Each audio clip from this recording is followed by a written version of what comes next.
Hey man, you've been working on that video for a long time. Is everything okay?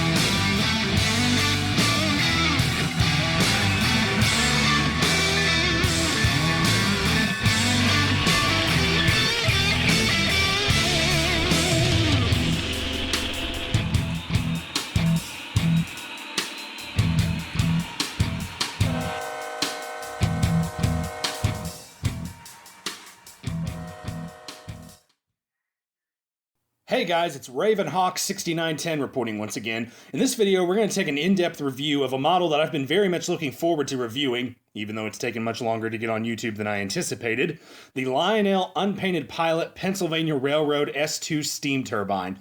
As usual though, quick disclaimer. The pros and cons in this video are not representations of my personal opinion. They attempt to be objective in nature and as such are either community opinions or facts about the models that I can represent on camera. So please, don't assume that anything you hear in this video is my personal opinion unless I state so otherwise. Additionally, it's important to know that I don't speak on behalf of Lionel and am not endorsed by any company. I'm an independent reviewer and the work I do does not reflect the thoughts of any companies in question. Got it?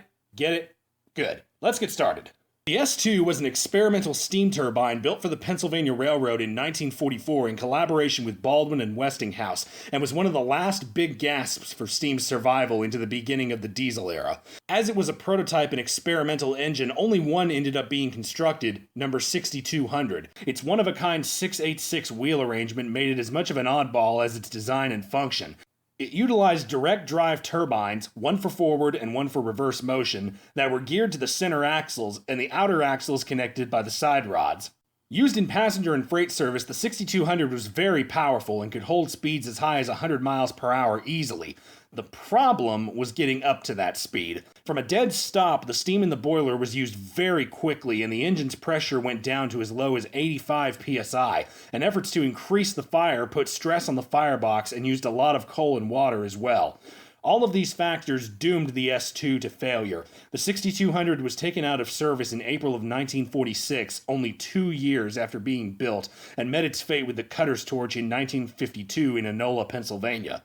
However, thanks to Lionel, the S2 would live on forever in the form of O-gauge models. In the 1940s, Lionel began releasing several models of the S2, including the 671, the 681, the 682, and the 2020.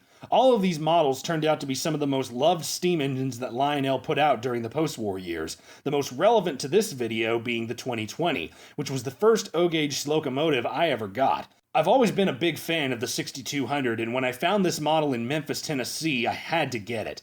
And that's what started my love of 3-rail O-scale trains. So when I found out that Legacy Station had a scale S2 in stock, I snatched it up immediately. And that's what brings us to a full circle back to the Unpainted Pilot model that we're looking at today. The Unpainted Pilot S2 was offered in Lionel's 2014 Volume 1 catalog. A pilot model is Lionel's name given to an engine that has no paint to show off all of the separately applied detail parts on the engine. The result is a very handsome model that makes you really appreciate the workmanship that goes into making the engine. But if you want to have a painted version of the S2, Lionel has made several painted versions also. The first one's based on the real Pennsy 6200, and the other two are fictional post-war style ones. The S2 has lots of great details, so let's go in and take a quick look at these. The pilot on the pilot model is very nicely done. The front radiator section looks very impressive, just as it did on the real 6200. On the snowplow, there's a separately applied air hose and a dummy scale coupler. If you want to double head the engine, you can replace this coupler with a dummy O-gauge coupler that's included in the box. Now, getting that dummy coupler on isn't really the easiest thing to do, so I've gone ahead and taken a few photos of the process. As you can see, when you flip the engine over, there are 2 screws which hold the coupler assembly in place. Once you've removed those screws, you can then pull the whole assembly out, and then in the bag with the engine is a second assembly with the dummy coupler. The best way to do it is to install the second assembly using the 2 screws from the first one, and then install the dummy coupler once the new assembly is in place. And once that's done, the engine's ready for double heading. The lead six-wheel truck on the engine is very nicely done with molded-in details. Right above it, you can see one of the two air pumps on the engine also, as well as the beginning of some of the pipework that leads to the turbine.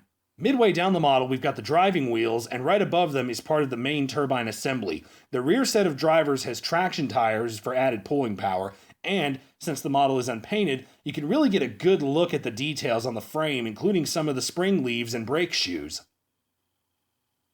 The rear truck is just as good as the front truck with a good bit of molded-in details. You can also see the end of the piping that runs the length of the engine. The firebox is equipped with the variable ash pan glow effect, so when the engine's on, a red glow comes from the ash pan which gets brighter as the engine picks up speed. The cab is also very nicely done with the curved Pensy-style windows and molded-in doors with separately applied handrails leading up to the cab. There's also a pair of hand-painted crew figures in the cab as well. On the boiler front, we see the classic Pensy keystone in the center. On top, there's an operating headlight and a pair of operating marker lights on either side, as well as the beginning of the handrails that run down the boiler. On the side, we can see the elephant ear smoke deflectors. Now, this is the second pair of smoke deflectors that the 6200 had in service. The first pair were smaller and didn't project the smoke high enough to make much of a difference for visibility, so a larger pair was later added. However, as delivered, the S2 did not have these, and Lionel has made it very easy to model the S2 with or without the elephant ears.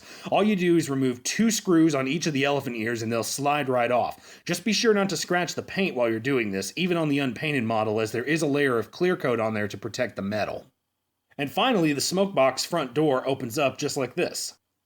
Also, a quick side note, the headlight on the Pilot S2 out of the box does not come with the number boards installed. You have to install them yourself. Also, the builder's plates are not installed also and have to be applied by the owner.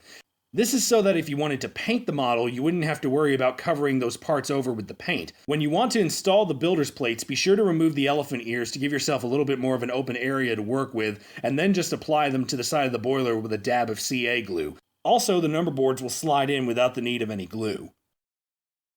On the top of the engine, there's a feed water heater as well as the massive 4 smokestacks. Now, all of these go down to one single smoke unit, which you load by pouring smoke fluid down any one of the stacks. One quick tip though, when you do blow down the stack to dislodge any bubbles on the inside, I find it better to blow down all 4 stacks, just to be sure the whole area is clear. The top of the boiler has a lot of nice brass detail parts that really show up well on the Pilot version of the engine.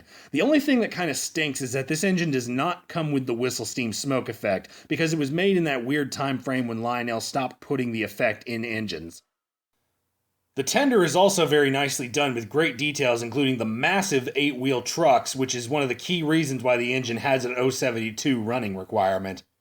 There's also a backup light on the tender as well as operating marker lights. On top, the coal load is actually molded into the body, unlike most other steamers which have a layer of real coal. However, in this case I'm okay with that, because on all other Pilot models you have to apply the coal load yourself. Alright, that takes care of the details. Now let's fire the S2 up and listen to the sounds. Here's the startup sequence.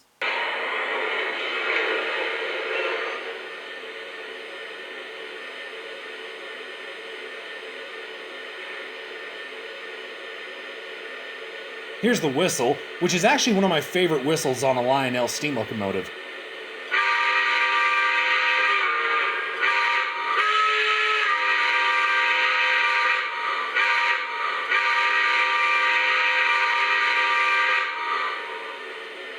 Here's the bell.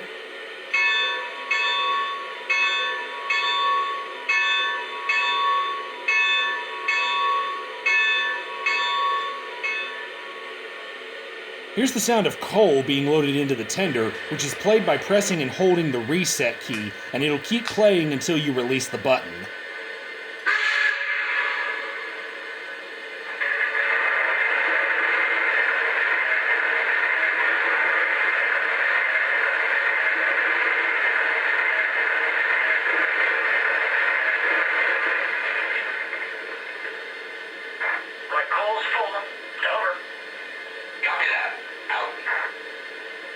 Here's the sound of water being added to the tender, and just like the coal sound, you activate it by pressing and holding a button on the remote, and as long as you hold it down, the sequence will continue. In this case, it's the 3 key.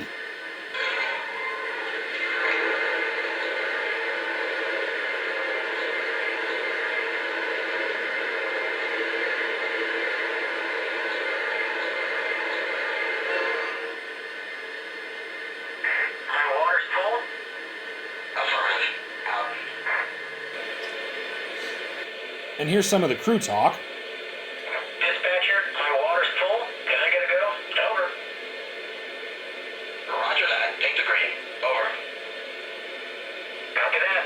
I'm wearing the green. Out. This is the dispatcher. Take the green. Over. Thank you. We got a clear signal. Out. Air's made, dispatcher. Can I get a go? Over. Negative. Stand by. Over.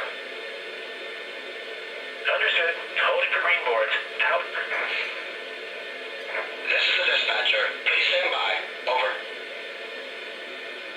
Roger that. Standing by. Let me know when we can go. Out. All right, let's roll the 6200 out. We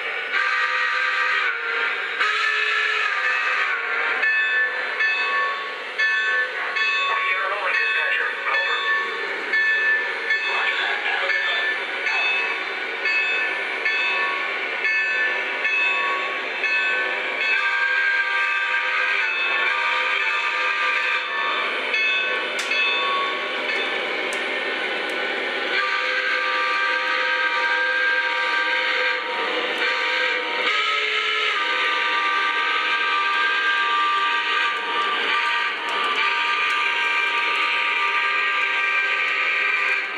Dispatcher here. All clear inbound. Over. Thank you, sir. Inbound. Out.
Dispatcher here. All clear inbound. Over. Thank you, sir. Clear inbound. Out.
My water's full.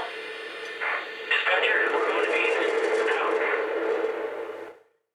All right, that just about wraps up this video. If you're interested in getting one of these models, they have an MSRP of just below $1,300, though most dealers will likely have them discounted. But if you want an oddball engine for your fleet, really any of Lionel's pilot models will fit the bill. They're different and beautiful in detail, and I'm happy to have this one, especially with my personal history with the S2. Thank you guys for watching, and I'll see you guys next time. This is Ravenhawk6910, signing off.